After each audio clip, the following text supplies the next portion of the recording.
gun control imposed by the United Nations. That's what we'll talk about today in the video. Have you noticed that Obama has not talked about gun control much in his 4 years as president? He's advocated every other liberal measure that's been kicking around, but he's quiet on the issue of gun control. Well, that's because he knows he couldn't get it passed. He knows he couldn't get a lot of Democrats to vote for it. So he and Hillary Clinton on July 27th, this month, are going to sign a treaty in New York City which will obligate the United States to participate in a global regime of gun control.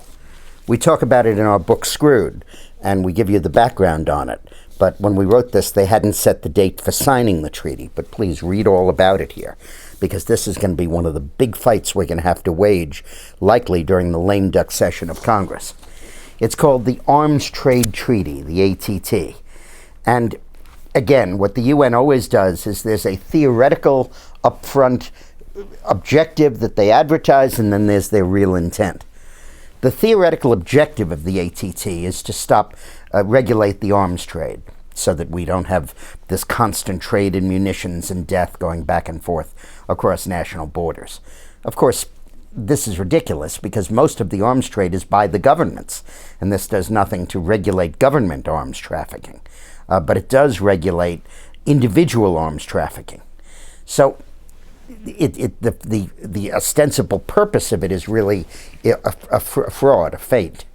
The real purpose of this is that it will set up an international agency that will be in charge of controlling the flow of arms throughout the world. And while it will theoretically only have jurisdiction over arms flows across national borders, like the Interstate Commerce Clause, we see how that can be expanded. And it really will have the authority to tell member nations to adopt policies within their own countries to facilitate regulation of flows across borders.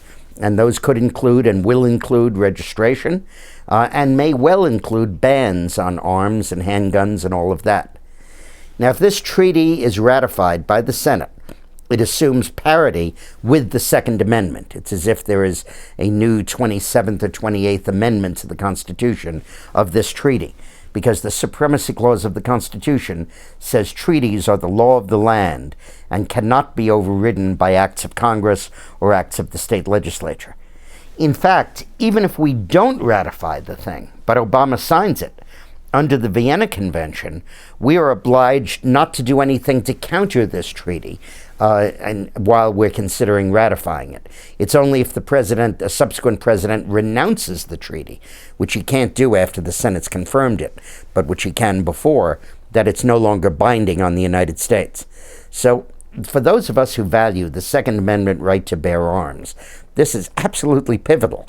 What they're doing is they've changed the venue, but it's the same fight.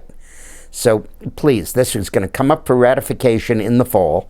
They're signing it on July 27th. We need a storm of protest relating to the signing of it.